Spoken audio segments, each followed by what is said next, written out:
विराजमान करा देना। कितना बड़ा पुण्य है, सुनो अब हम आपको बताते हैं। जो मनुष्य अपने घर में तुलसी लगाते हैं,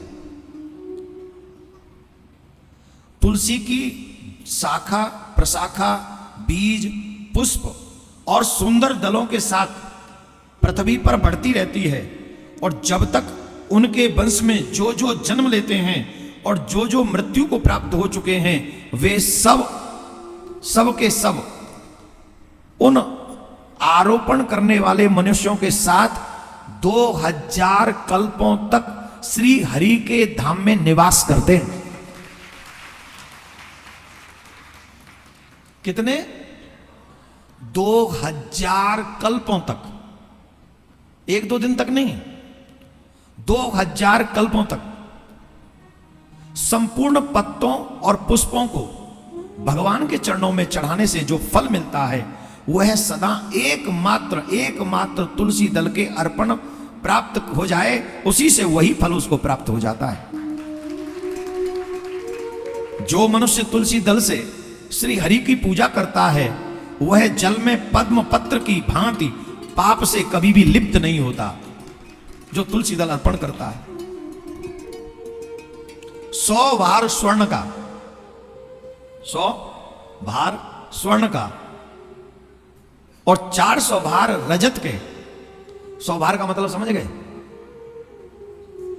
नहीं नहीं, 100 भार का मतलब हो गया 100 किलो सोना, 100 kg गोल्ड।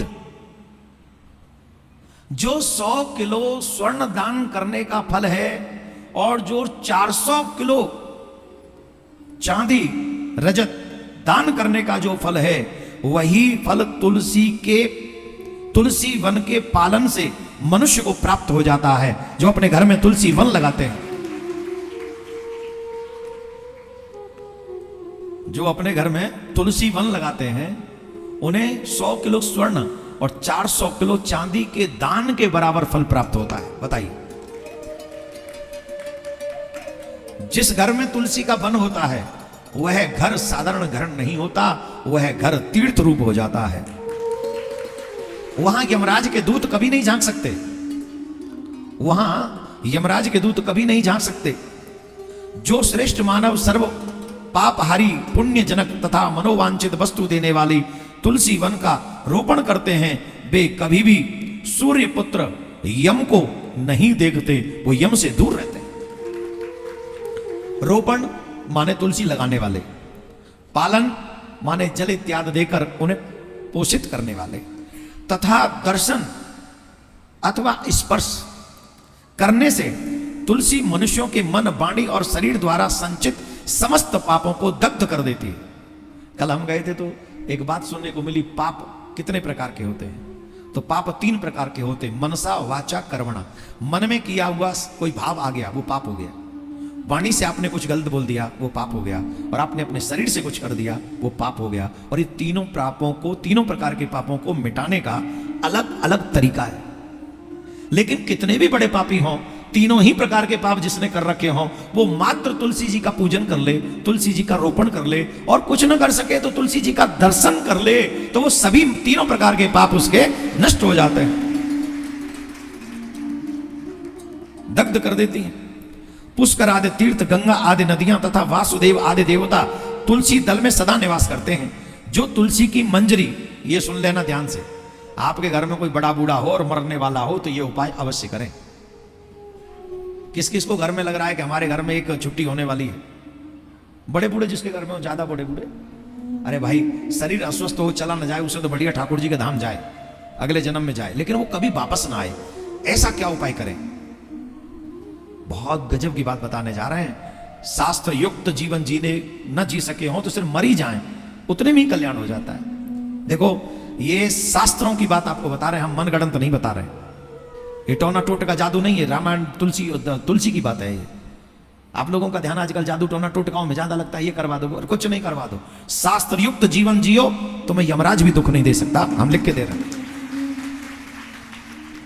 अब सुनो, जो तुलसी की मंजरी को सिर पे रख के अपने प्राण त्यागते हैं, वो कितना भी बड़ा पापी क्यों ना हो, वो यमराज, पापी को तो यमराज से डर लगता है ना, लेकिन प्राण निकलने से पहले कोई तुलसी की मंजरी उसके सर पे रख दे तो यमराज का साहस नहीं कि उस पापी की तरफ दृष्टि करके भी देख ले।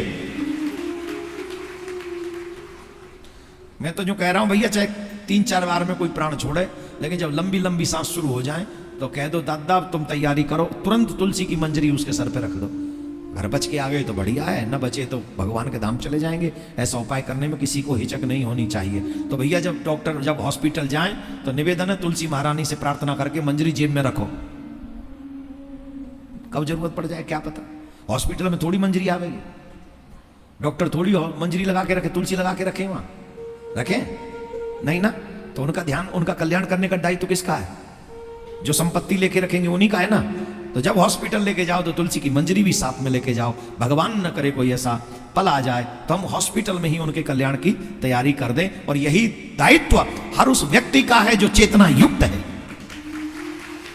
ये दायित्व, जो मनुष्य तुलसी काष्ठ का घिसा हुआ चंदन लगाते हैं, हर बार कहता हूं तिलक लगाया करो, तिलक लगाया करो, मानते नहीं हो। शास्त्रों की बात सुनो, कितने गजब की है। जो मनुष्य तुलसी काष्ठ का घिसा हुआ चंदन लगाता है उसके शरीर को क्रियमाण पाप छू नहीं सकता। आपने तुलसी का चंदन लगाया और आपसे चेंटी मर गई या कोई पाप हो गया तो वो आपके शरीर को स्पर्श नहीं कर सकता, वो पाप दूर ही रहेगा। क्यों रहेगा? क्योंकि आपके माथे पे तुलसी का चंदन लगा हुआ है, तिलक लगा हुआ है। जहां जहां तुलसी वन की छाया है वहां वहां पितरों का श्राद्ध करना चाहिए। वहां दिया हुआ श्राद्ध संबंधी जो भी दान है वो अक्षय हो जाता है, वो कभी मिटता नहीं है। आदिदेव चतुर्मुख ब्रह्मा जी भी इसकी शब्दों में बड़ाई पूर्णतः वर्णन नहीं कर सकते। श्री हरि भी तुलसी के इस महामहत्व को अपने शब्दों से वर्णन नहीं कर सकते। वह भी कहने में असमर्थ हैं।